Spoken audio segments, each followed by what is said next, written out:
What's your biggest concern? It was border security and immigration. And that did not change even today. I look through I go to the border. Mary goes to the border, Heidi goes to the border. We go out there and we observe and we report illegal aliens come across our border into Texas. We also go up to Austin and we go to committee hearings. We testify what we've seen and what our thoughts of as citizens engaged. I also helped write one of the bills that went forward this session on border security. We had 147 bills for this legislature dealing with border security or immigration enforcement. 4 bills were passed. HB 10, what that did was it strengthened the penalties for human trafficking and human smuggling. Because before, they said, well, it's only human smuggling if you have somebody in a car, on a boat, or in a plane. But these coyotes are walking them through. And this thing tightened up that language so that anybody who's guiding people through, as part of it, if you're coercing people for purposes of human trafficking, that is now illegal. So that was a good one, HB 10. Let me skip HB 11, I'll come back to that. HB 12, regarding to a border prosecution unit. Well, in Hidalgo County, what, is there like 3 of the last sheriffs in jail right now? The last 3 sheriffs in Hidalgo County? For corruption. For corruption, they're in there. Corruption is rife on the border, in the border counties, local government, in the law enforcement. So this helps get a special unit, prosecutors and such, tied in with the rangers that Mary mentioned, to go out there and directly address corruption in the border community. SB 374, that was the first E-Verify bill that the legislature passed. It mandates that state agencies use E-Verify when they hire employees. What was defeated time and time again was extending that E-Verify provision to state contractors. You know, because it's not, when the state hires somebody, it's usually a supervisor or manager, and they bring in the contracted workforce. They don't want that. So this is like every other conservative bill that's been talked about tonight. All those victories, every victory we had was a weaker, tailored version of the original conservative legislation that was filed on almost every single case. And there's no difference here. Let me go to HB 11. That is the big border security bill that Abbott is crowing about, that Dan Patrick is fist pumping for, that Joe Strauss is taking credit for, that the whole legislature says, we met and did our due diligence. We strengthened border security. But did they? I look at HB 11, even though it gave $840 million additional dollars to border security for the next biennium, which is way more than ever's been done before. All it turns out to be basically is a DPS spending bill. They gave DPS airplanes, 250 officers, 10-hour workdays, all kinds of stuff. And it's all good stuff, but it's all to fight crime. It is not to stop illegal immigration. It is not to secure the border. It does not impinge in any way, shape, or form on the catch and release policies of the federal government. We had legislation that would deal with that, but not here. This is a DPS spending bill. If some of the other legislation had been passed, this would be a key component of that. But what you did was you gave them the tools, but you didn't give them the mechanic to use them.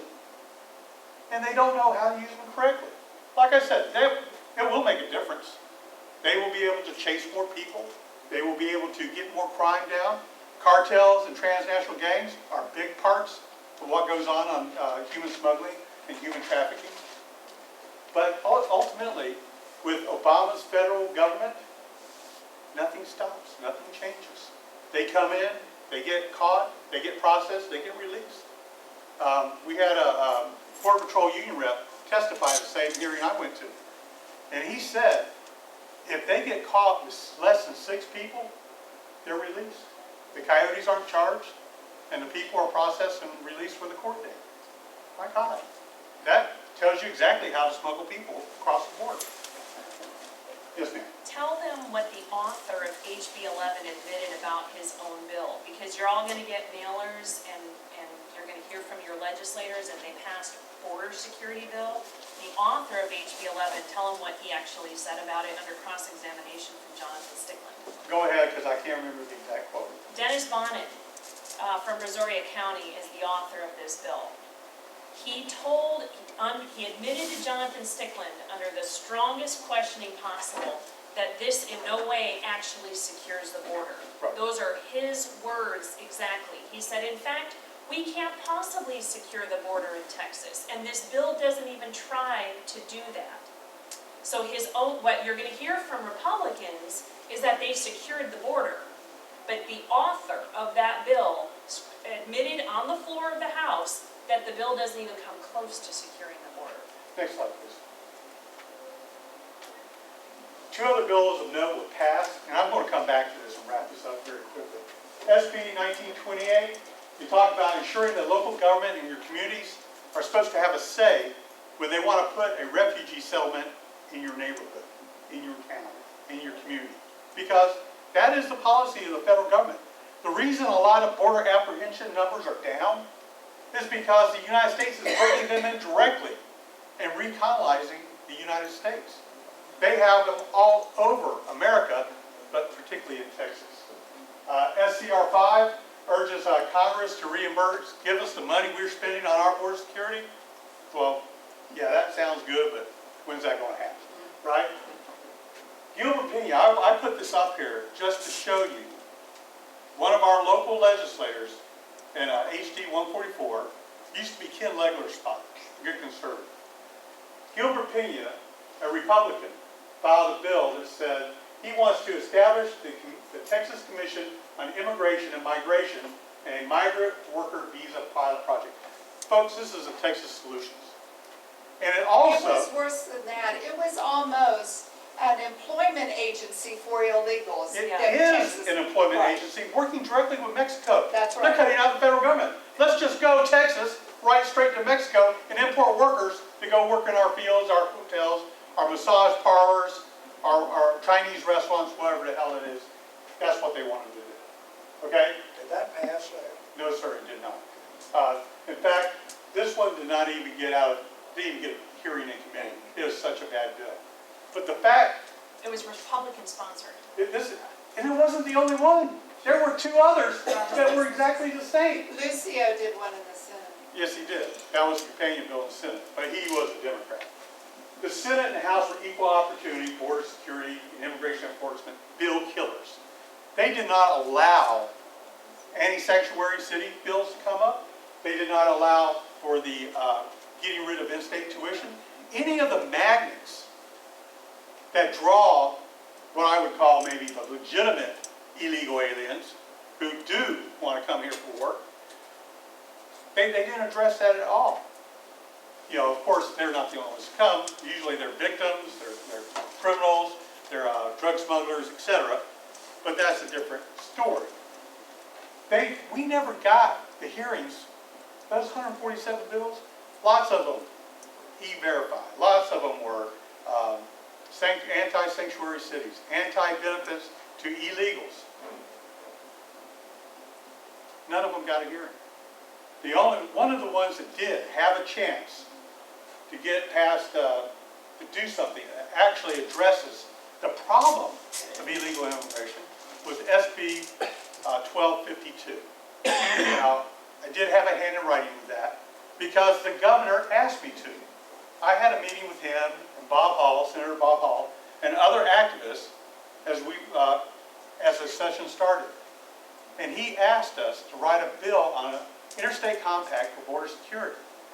What an interstate compact would do is allow Texas to enter into a contract with another state, and with that, with the approval of Congress, the Republican Congress we have, that would allow them to assume federal authority to enforce the border. That doesn't rely on the president to his administration to secure the border, because we, the states, can do it ourselves as long as we enter into a compact. And the beauty about that is only Congress gets to approve it. They have a pen and they have a phone, and the president doesn't get to play on an interstate compact. We worked that, and we had the full language for a compact, and before it got to the committee hearing, Bob Hall asked if we could cut it down and take the implementing language out and just make it what I call a Mother May I bill. It says, we the legislature support Governor Abbott to go out there and negotiate with other states to do an interstate compact.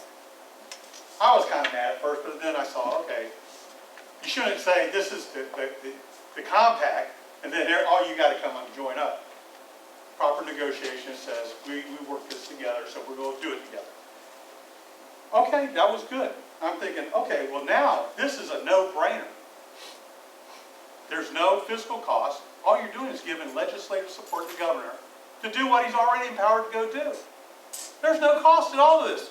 It's a conservative win-win. Even if you oppose this, if you did an interstate compact, you would have to come back to the Texas legislature and have the exact language approved and debated in the Texas legislature. So we're thinking, oh, this is great. Senator Brian Birdwell was the chairman of the subcommittee for border security. And he is a survivor of 9/11 in the Pentagon. He was burned over 60% of his body. He is a conservative, somewhat. We went up there, we testified for that interstate compact bill. We spent all morning, about a dozen of us, person after person, getting up, giving personal testimony, personal stories, all in support of this, from Border Patrol agents to people who had lost family because of illegal aliens, to people going out on the border, to others who are just scholars of the border issue. And there wasn't a single negative testifier in there. On the computer kiosk out there, every person who registered was in favor of this. And we're thinking, this is a no-brainer. Yet, at the end of that hearing, that public testimony, Senator Birdwell left it pending in committee. And we're like, why are you doing that? And I went right to his office right after that. And I said, what the hell are y'all doing? And they go, oh, we're concerned since the LBB could not cost it with a fiscal note. I was concerned, and I didn't want to go ahead and push it forward. I go, are you kidding me? There's no cost. There's nothing you do other than say, yes, please, Governor, go negotiate. The next day they took it took it and they passed it out of the subcommittee. The following day, out of the full Veterans Affairs and Military Installations Committee, they passed it out again. And I'm like, all right, this is great, man. In 2 days, well, actually 3 days, we had our hearing, and now we're out of committee. We're ready to go to the Senate floor. 3 weeks we waited to get put on the calendar of the floor. We kept asking, why the delay? Why can't we get on the docket? Who controls the docket? Lieutenant Governor Patrick. So we're waiting and nothing's happening. And now we're starting to get worried because, hey, the session's clicking down. So eventually it comes up.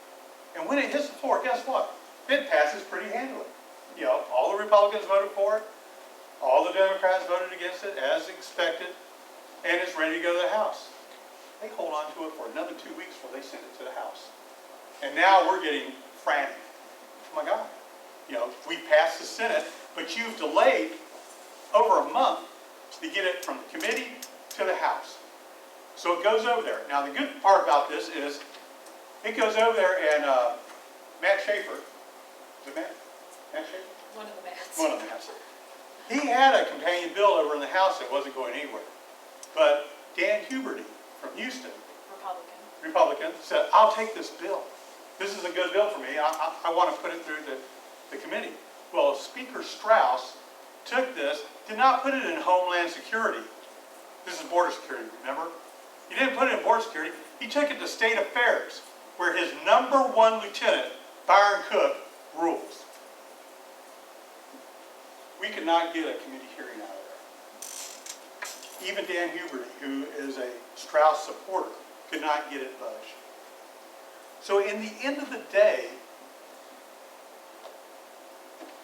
our simple border security bill that would give Abbott an extra leverage in negotiating with other state legislatures and governors, a little boost, turned it around, and it's all, it goes back to Strauss and the other Republicans. Birdwell, for the life of me. One final thing before I wrap up. It didn't die in committee a final death. Bob Hall, Senator Bob Hall, who was championing this and taking it forward, tried to get it as an amendment.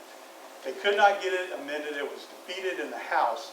But when it came back to when HB 11 came back to the Senate for the Senate to go ahead and agree with it and pass it, Senator Hall wanted to make this as an amendment to that bill. And the subcommittee on border security is a 3-member panel. There's Senator Birdwell, there's Senator Hall, and then there's the Democrat, Senator Lucio. Well, Bob says, I'm adamant. For whatever reason, Birdwell says, no, I want a clean bill, HB 11, to go right through the Senate. And he goes, well, I'm going to ask for the amendment anyway.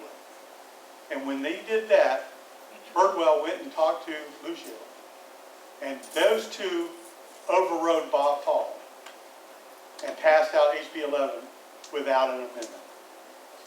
He ponied up with a Democrat on the committee and refused to attach that amendment. For the life of me, I do not know why these people do the things they do, but they did. And we saw them, we tracked them, we discussed that with them. Now, I look at a guy like Birdwell, fairly conservative, all that stuff, but you know what? There comes a time when you did not do the right thing for Texas. And by not strengthening our governor to go do those things, that was not the right thing for Texas. And I think he should pay a political price. I think Strauss and Byron Cook were horrible for this. All the border security bills did not go to Homeland Security. They went to State Affairs where Byron Cook ruled. And almost none of those saw the light of day. So those are the type of things we looked at. But what Thank did you. Byron Cook sponsor though? Huh? Oh, he sponsored driver's license for illegal aliens. Yes. He has a heart for illegals. And he's a Republican, second in command in the House, and when you look at driver's licenses for illegal aliens in other states, it usually is a Democrat issue, not Texas. It's a Republican issue.